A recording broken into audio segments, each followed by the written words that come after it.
Warning, if you're not a fan of language that packs a punch, now's the time to tune out. But if you're ready for some real talk, stick around and enjoy the ride. All right, so today on the podcast, I'm really excited.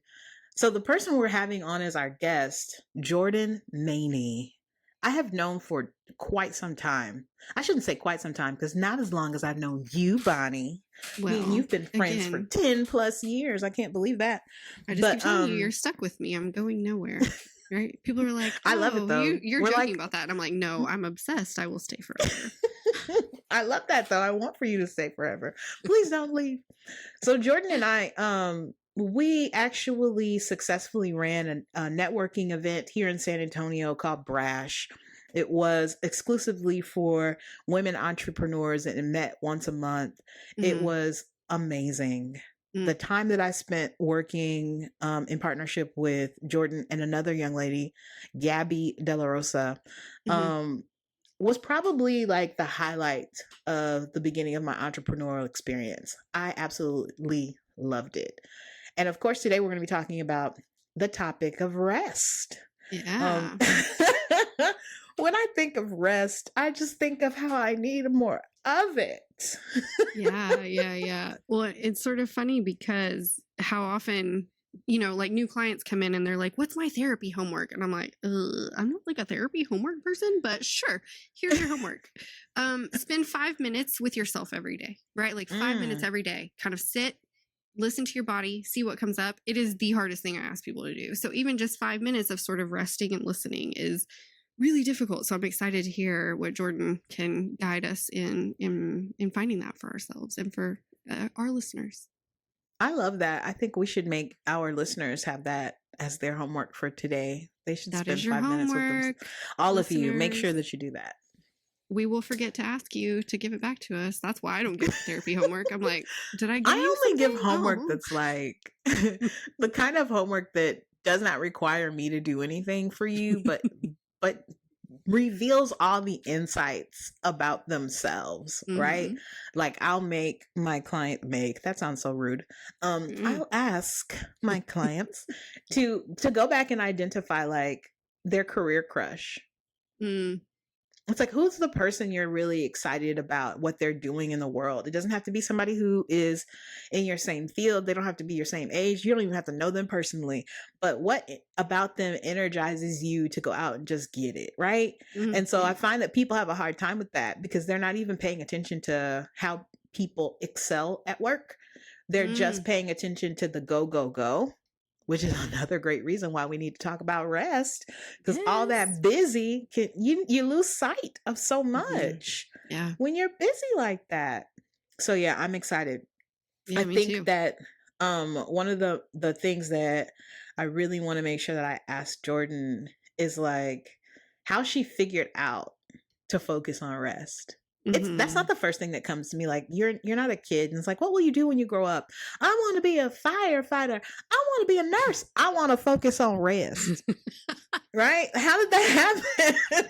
That is what I want to know. So I'm excited. I'm very excited to talk with her today. And I anticipate that it's going to be probably just as fun as our conversations because she's such a fun person. So that'll be great. I'm excited to ask her to be my best friend forever. So here we go. Let's do this. Let's. My name is Tramel D. Jones, and I am a strategic career coach. I am Bonnie Scott. I'm a licensed professional counselor in Texas. For women and marginalized communities, work is hard. Especially at this point in the pandemic and in our lives. There's such a toxic workplace in most jobs. Or you're bringing your own trauma history and making decisions from that place. From the experiences that we're both having individually, now we get to join forces and help the world not have to go through those same pitfalls, right? We're going to do it with kindness and love for each other and all the women out there doing this hard stuff. Welcome to the Work and Wellness Podcast. Anyway, okay, so I would like to introduce you, Bonnie, to my friend Jordan. Hi, so Jordan, Bonnie and I have been friends Bonnie checked. She went down and looked at the receipts. We have been friends for 10 years. Oh, that's beautiful. Isn't that I just love having like long-term friends who get you and you don't have to act a certain way anymore. Love that. Mm-hmm. So Bonnie and I used to work with foster youth, and it was a one-stop shop where the youth came to us. They got all kinds of resources from the state through our location. I did the employment and Bonnie did case management. And then Bonnie, I want to introduce you to my friend Jordan. Oh, I'm so excited. I've just been joking that like this is the whole reason we're doing the podcast is so Tramel would introduce me to you, because I just love like your Instagram content and you're just like so beautiful and you seem really smart and fun. And I was like, please make her my friend. Like this podcast is about making Jordan my friend. Thank you. Oh my gosh. That's such a wonderful compliment. That's like better than coffee on a Monday morning. I feel like, oh my God. Ooh. Yes. So now we're best friends and you're stuck with me for life. So congratulations. Yes, I love that. Hey friends, I'm Tramel. If you didn't know, I run a career planning firm called TDJ Consulting. I focus on working with high achieving women, and you know exactly the ones I'm talking about. She's the go-to employee, she's consistent, she's reliable, and everyone goes to her for help. It usually means that she's doing her work and theirs too. But unfortunately, her bank account doesn't reflect all the extra effort that she's putting in. I help those high achieving women leverage their wins at work to boost their salary by $10,000 to $20,000. I provide career services that build on those successes that they've already accomplished without requiring them to go back to school. If you're curious, let's talk. Schedule a free call at tdjconsulting.com. So that is the story of us and how we met. And then this is the story about how me, you, and Bonnie get to create this moment in time where we're really giving flowers to what you are doing now, Jordan. Yeah. The rest that you are inspiring in so many people. Don't make me cry. Including myself. I need it. Thank you so much. And I think, so for me and Bonnie, we're both mothers. Our daughters are actually friends. And they're growing up in this world, and how would you describe them, Bonnie? They're really good at like building community, I think, right? Like they're really good at sort of gathering in other girls. My kid is always talking about like, oh yeah, that's my girl squad at school. And you know, we look out for each other. And I think her and Jasmine really have that energy too, where like, it doesn't matter how long they've gone between seeing each other. They are together when they're together, and they send little like messages to each other. And I love that. So yeah, I think they just bring this energy of like, yeah, I got it. I'm on top of this. I can do this. Kids got so cool. Like they did. I was just saying this to my best friend. We met in Girl Scouts in the 7th grade. We're coming up on 20 years. Love that. 20 years? No, maybe. Probably. Yes, we're coming up on 20 years of being besties, and we were talking about how we miss the cool rebrand of Girl Scouts. Yes, we were out really cool struggle, now. Seniors in high school selling Girl Scout cookies. Yeah, it's rough out there. But I love seeing this generation of girls who are so fearless. Just in a way that I don't envy, in a way like, dang, I wish, not in a bad way. It's just like, I am not a mother, but anytime I get to interact with young people, young women, I'm just so proud of all of them. There's a lot going on in the world, and to see, slight tangent, because I love talking about this. So I got to speak at the Startup Chica conference in November at Geekdom. And so it was like the Martinez Street Women's Center, now Empower House SA. They had a lot of girls, so it was Black, brown girls in a room who have been told by so many people that you're not going to make it, blah, blah, blah, all the messaging that we know. And the whole goal for the day was that they had different speakers, but at the end of the day, they would all come together, all of them, and pitch, kind of like Shark Tank, a product or service or business that would solve like a big world issue. And so I was kind of in the morning, and I opened, because it's like, how do you say, I'm a radical joy coach, I help people rest? Like, how do you explain that as a concept? Yeah.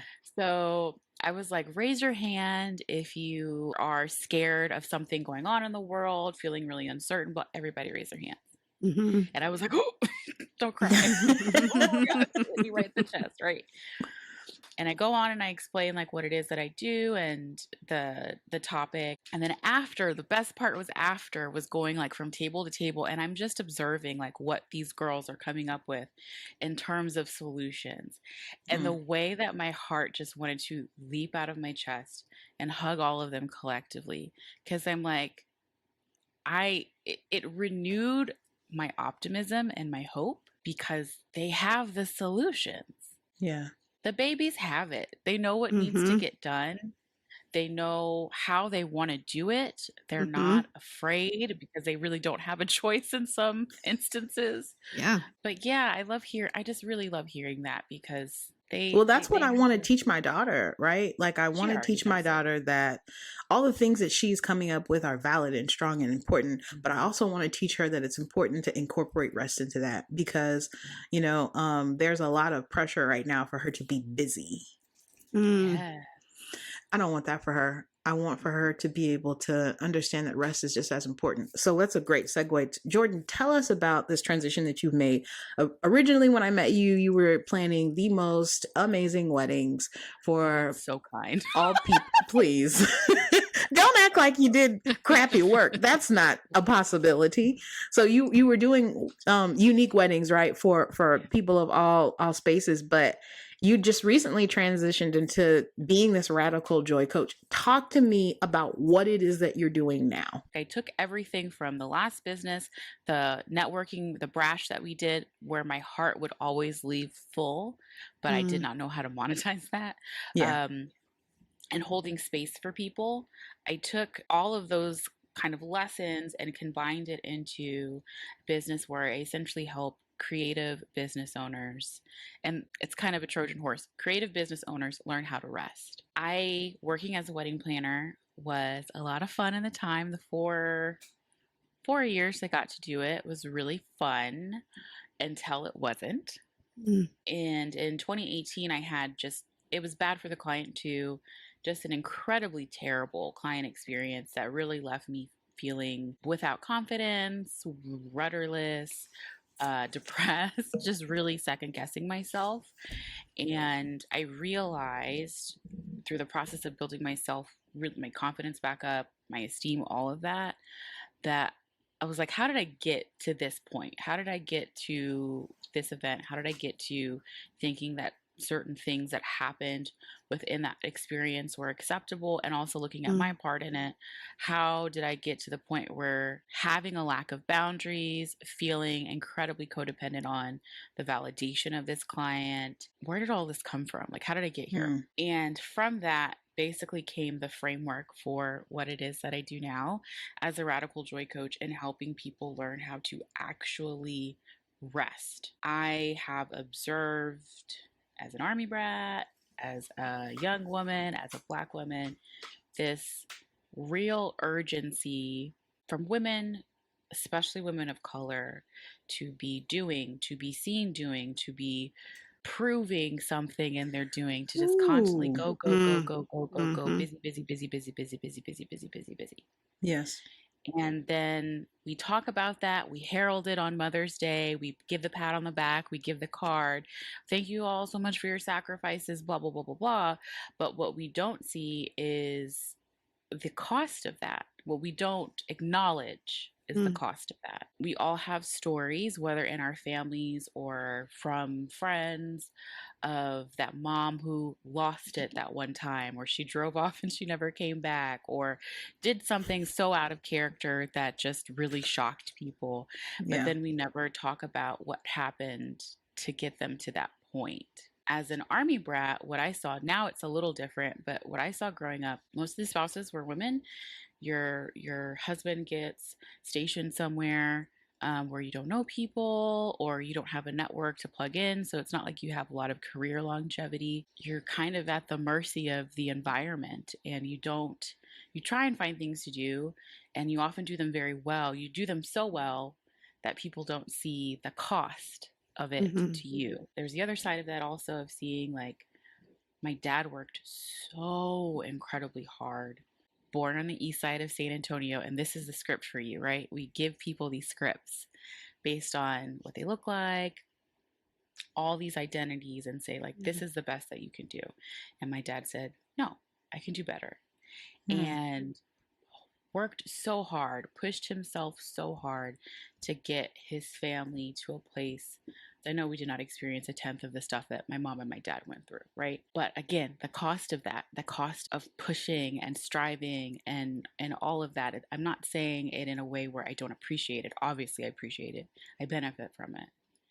But seeing all of that made me realize, what would it have looked like for our grandmothers and our great-grandmothers? What trauma would not have kept going down the line if they got to rest, right?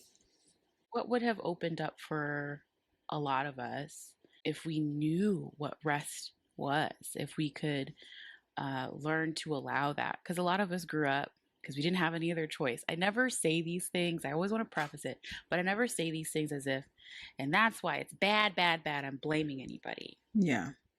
It's just a point of reference. A lot of us grew up with, unless you're bleeding, you're going to show up, you're going to do this, you're going to blah, blah, blah, blah. There's no such thing as quitting. There's no such thing as taking a break, blah, blah, blah. Because what choice do you have? Yeah. What choice did my parents have? What choice did my grandparents have? Like, the further back you get, the less agency, less choice that's available, right? And it doesn't take that far to get there. And so this conversation around rest, I say creative business owners, and I said that to Trojan Horse, is because it's easiest to talk to business owners because we can change our schedule. But a huge part of the framework is, yes, we save ourselves by saving ourselves. We save ourselves collectively by saving ourselves to begin with individually. We learn to rest individually, and then we learn what it's like to advocate for everyone else's. So it's great for business owners to talk about rest, but I never want that language or the work to just stay there, because what would it look like if our parents got to take a break? What would it look like for us to understand what a break looks like, what rest looks like, if we had that modeled, if we could have witnessed that? And so when I coach about rest, I think it almost seems for some people, oh my God, rest, I got that in the bag. I can do that. And I'm like, if you knew how to do it, you wouldn't be here, right? Ooh-wee. Right? And it's never something I want to approach or teach from a place of, oh, rest is only something that certain people can do, because it's a necessity. It's something that everyone has to do. And we have, I think if we were all to sit down, right, in a room and talk about, what was your earliest memory around rest? Right? What was your earliest memory around rest? What was the message that you got around taking that nap? Or, oh, why are you so sleepy? You're lazy, things like that.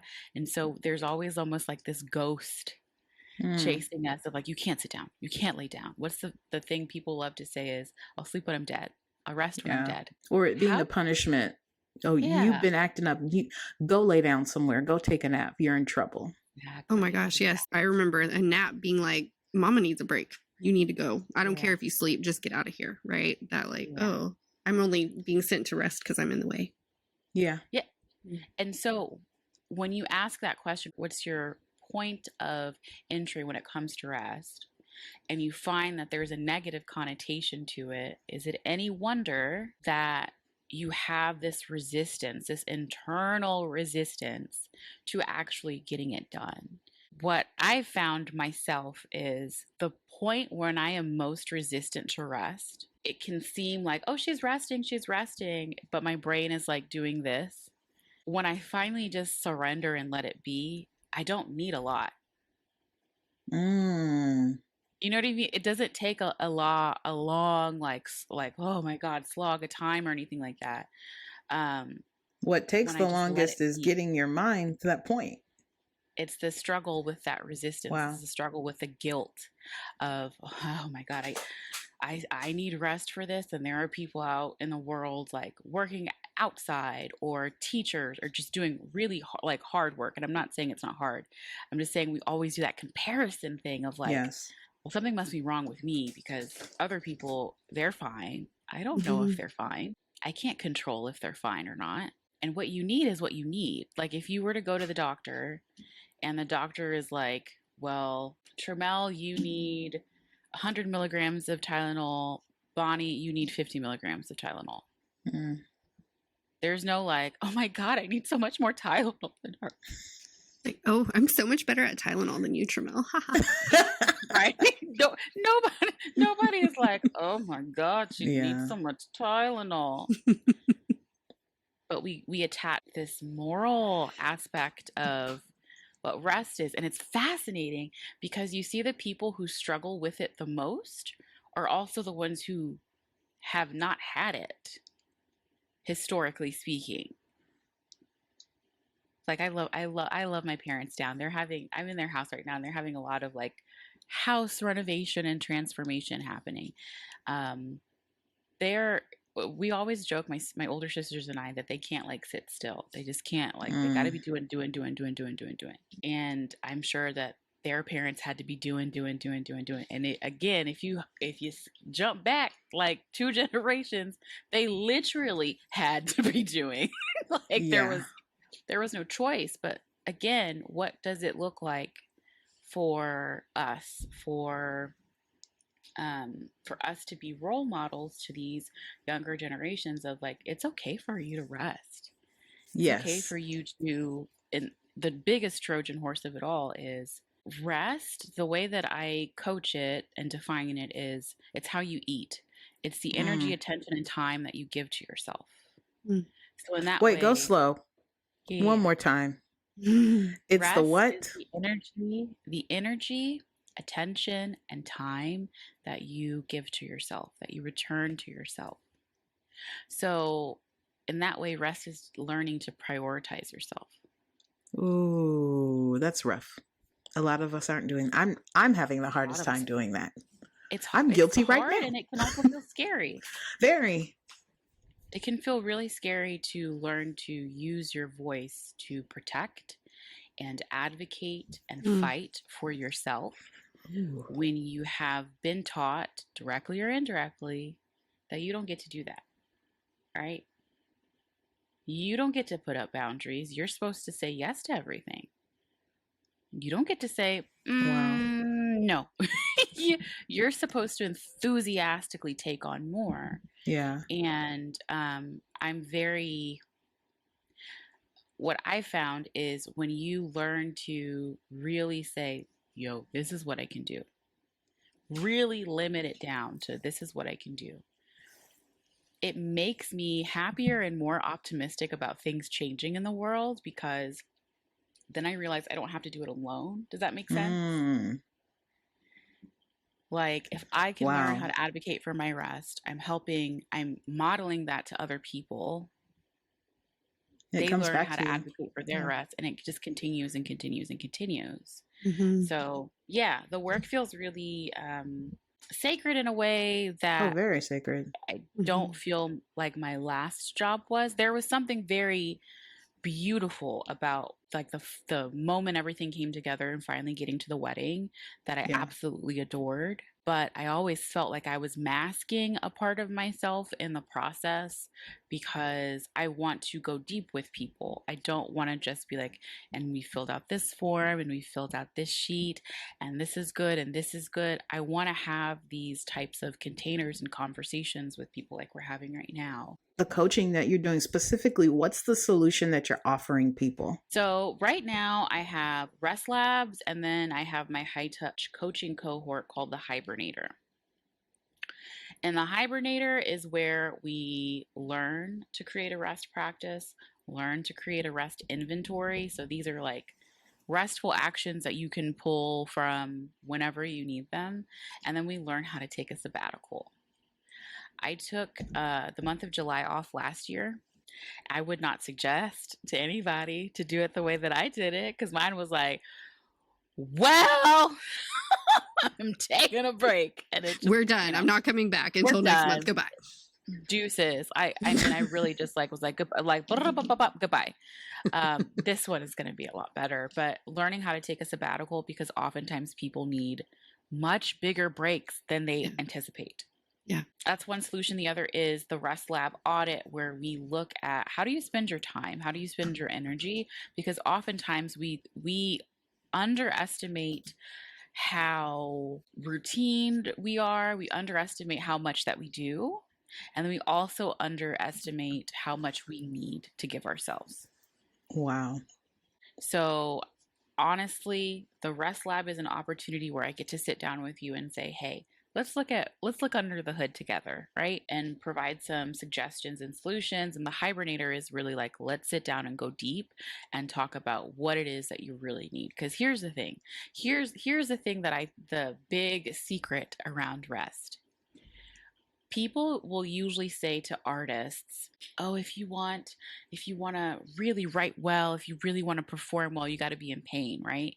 Oh gosh. You got to experience trauma, because feeling pain can be incredibly clarifying. Feeling anger can be incredibly clarifying.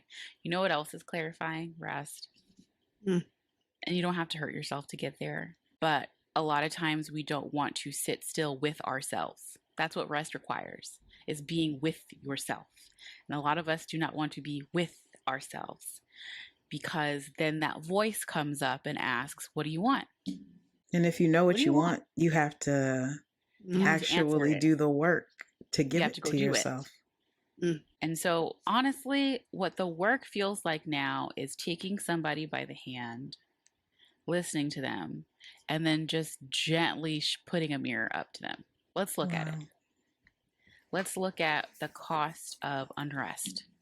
Let's look at the cost of living an unsustainable life for yourself. Let's look at the cost that has on other people who are witnessing that, witnessing you play that part. Because women, we can play a part so well that people think that it's natural for us. Yeah. One of the greatest gifts my mom gave me, and she doesn't know this, but one of the greatest gifts my mom and my dad gave me was letting me see them cry.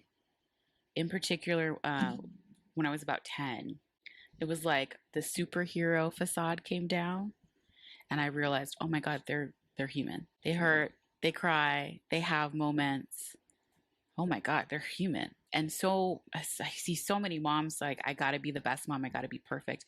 And they're such great mothers to their children, but they're at the cost of being great friends to themselves. So again, rest is that opportunity to sit down and be like, vulnerable. So what do you really want? How do you want this to change? Because I know it's unsustainable. You know it's unsustainable. Are you willing to be uncomfortable? Are you willing to let people be uncomfortable, mad, whatever it is, in the shift that you need to protect yourself? I think it's just holding people's hands, listening to them, and then letting them see, like, here's what it is.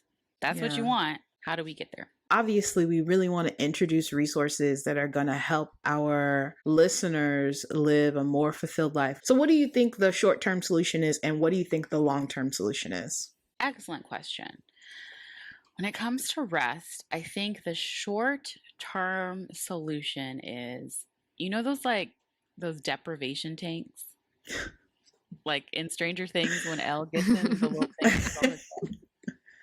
You need to create an environment for yourself where you have limited distractions as much as possible. Pen, paper, phone, whatever way that you like to communicate with yourself. I love to journal. I cannot suggest it enough. You need to limit as many distractions as possible and answer that question. What do I want? What do I want? Do I want to be able to travel more with my job? Do I want to be able to communicate certain things to my partner? Do I want to be able to have help at home with my kids? Like, what is it that you really want? How answer that question for the short term in terms of rest. And the answer to that, you can create small incremental steps to get to that solution, right? For the long term, how can I align my day, my month, my year to what it is that I want? Because that's really what rest is. It's getting to a place of I prioritize my needs. It's not selfish. It's not selfish to do that. It's such a scam and such a lie that we're told. It's very interesting who's told that they're selfish. Anyways, don't let me get on my soapbox. Ooh, listen, this might be the place for that soapbox though, because we're here for it. Yes, we're here for it. Yeah. You know, how it's so selfish of you to like want time for yourself and wild. Long term, what shifts can you make in your day? What shifts can you make in your month so that you are living your best restful life? Yes, I love that.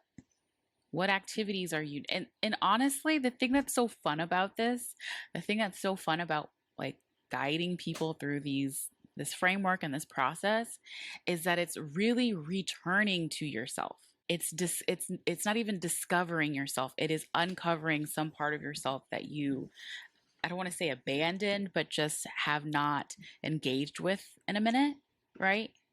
The part of yourself that used to love roller skating and hasn't roller skated in a long time. Or for me, I used to love swimming, but then I let all of the like, you shouldn't be in a bathing suit, blah, blah, blah, keep me from doing something that was very restful to my body, that I enjoyed. And just realizing all the ways that we will forfeit our rest and forfeit our joy to make other people that aren't even in our life most of the time, happy. Wild. So get in a room, get in a hotel room or whatever, wherever you need to go, whatever you need to do. Limit as many distractions as possible. Ask yourself the question, what is it that I really want? What is the rest that I really want to have in my life? What is a break that I really want to have in my life? And answer those questions. Wow. And then long term, align to that. If you really want what you said you want, go do it. And it can be scary and uncomfortable and like, what are people going to think? Yeah. What are people going to say? You cannot be more concerned with other people's opinion of you than your sanity or your peace. That's so true. Yeah. Thank you for that. You're welcome. Hey, podcast listener, this is Bonnie jumping in on this little break in the action to talk to you about advertising opportunities for this season of the podcast. So, my business, Mindful Kindness Counseling, is really proud to support this podcast and these conversations, both with my time, but also financially. And Tramel and I want you to know that we are open to your advertising needs as well. So if you're interested in funding a spot on the podcast, please feel free to contact us at workandwellnesspodcast@gmail.com. Bye. I was just going to say, I think what's really striking me about this conversation, what feels very revolutionary, is the idea that you're not earning rest, that it is part of what you deserve as a human living this life, right? And that, as you're giving energy to other people, that's how we connect, right? But you have to refill that for yourself, because otherwise you feel resentful of the people in your life, right? The people you want to give freely to, you feel resentful toward them. And so I think that as I'm listening to you and processing this on my own side, it's just, that's the revolution right there. Is like, you don't have to earn it. It's yours. It's there. Come back to it. Ooh-wee. It's such a trap. I've seen this a lot on the online business space, especially in regards to earning money, charge what you're worth, all that type of conversation is like working through your money worthiness and like blah, blah, blah, blah, blah, blah. What a trap. What a scam. Because that's a wound that's going to take a really long time to heal. That's something that you're going to be working on probably for the rest of our lives, because we continually get messaging around that every single day. But if you're making that a condition of you eventually like earning money, then you ain't never gonna earn no money. Right? And it's the same thing with rest. If you make, once I figured out this like my worthiness in terms of how I should take in rest, then I can actually rest. Wow. That's literally been the kind of conversation I'm having with my daughter right now about how you do not wait until you get what it is that you are seeking. You create it now, or you do with what you have now. And then when that thing comes to you, you will be so much better off in being able to manage it. People will say, oh, well, I want lots of clients. Yes, but can you manage the clients that you have now? Have you created systems that make it easy for you to do that without you falling apart after every time you onboard a client? You know, for me, of course, I'm always in this place of, I'm a, person who's focusing on career planning. And I believe that if we're not advocating for our rest in the workplace, what ends up happening is we're allowing our boss to assign whether we should be worthy of rest or if we will be assigned rest. Yeah. If you are waiting for your boss to do that, he will not. Never. It is your responsibility to advocate for your own rest. And it is a God-given right. It is not something that you must work so many hours until you are able to ask for that. I'm noticing a lot of manipulative management where people will make people shuck and jive and do a dance just to request time off. And people will say to me, well, my job doesn't have take a mental health care day. Yes, they do. It's called tell them you ain't coming to work. How about that? You don't have to give a whole bunch of reasons why. And they shouldn't be in your business about it. I need a day off. And here are the things I did to prepare to make sure that you will be fine while I am gone. But please know that I am not going to be responding to your emails, calls, or asks for assistance when I am off. So I love what you're doing. Not you. Yes, exactly. Oh, wait, say that again. They manage your work, not you. There it is. Yep.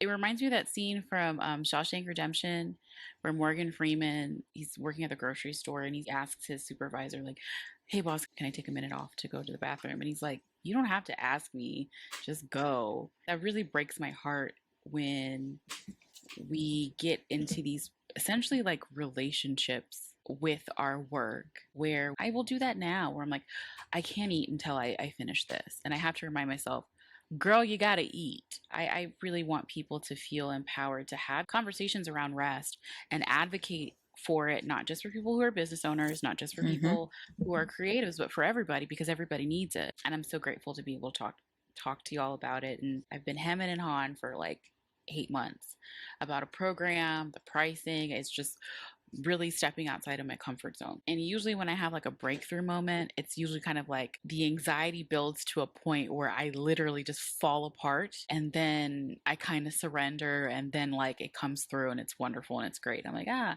I was like, I'm not doing that this time. And instead of falling apart, I just imagined it as the desired thing that I wanted. I imagined like texting people and telling them like, hey, this happened, calling people up, and I was just bawling because it wasn't a point of sadness. It was really a point of joy. It's why I call myself the radical joy coach, because rest is really, if rest is the energy, attention, and time you give to yourself, it's the vehicle to joy. Yes. And so I was like, what an incredible moment. I'm so grateful for this. And I just have to constantly remind myself that I'm a descendant of enslaved people, gets paid to teach people how to rest. That's so powerful. It's beautiful. My paternal grandmother went to reservation school. Wow. It's already done for me. That everything else that comes is just icing, is a cherry on top, because listen, we have to end this, but I don't want to. And I will say this, for those of you who are listening and you don't want to end this conversation either, Jordan, tell us how they can continue this. Where can they find you? Where can they work with you? Tell us all the things. So if you would like to get into conversation with me about rest, I am mainly on Instagram at the Jordan Maney. That's Maney.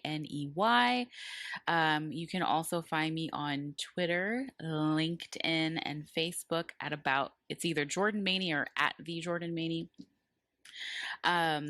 And then also Jordan Maney, JordanManey.com. You can find me on my website there and learn about the Rest Lab. And you'll also be seeing me there are some fun events that I'm working on. So yeah, I've got some fun stuff going on. Instagram is kind of the hub for all of my social content, and I would love to see y'all on the interwebs with me. Yes, of course. Well, thank you so much. We appreciate you. And maybe there's a part 2 one day. We will see. Maybe there's definitely going to be a part 2. I'm so proud of both of y'all. I really love the space that you're holding for people. And I know the value that sometimes when you create things, you can think, man, ain't nobody paying attention to this. Nobody's listening to this, blah, blah, blah. You can get into that space. But I also know how my life has been changed from listening to podcasts, from having specific conversations with people. What y'all are doing is creating space for transformation for a lot of people. And I hope that you are incredibly proud of yourself for that. Thank you. I appreciate that. That's definitely what we're trying to do. I think the conversations that Bonnie and I have with each other, we really just want to take those to the masses. We're always thinking about our clients and how can we support them without calling them out specifically. I feel like this is the space for that. I know that you're out there and I know you're dealing with rest. So you know what? Let me just have a podcast that you can come back to anytime you need to remind you of what the solutions are, short-term or long-term, what the resources are, where the coaching is, all of those things. So I agree. I think that sometimes it does feel like maybe you're talking to yourself, but we're planting a seed that I hope will grow and flourish for many moons. It will. It absolutely will. All right. Well, thank you so very much. Yes. Thank you, Jordan. So nice to meet you. So nice to meet you too. And now we're friends forever. Ta-da. Now we're friends forever. You can't get rid of me. Nope, you can't get rid of me. I love it. Oh my gosh.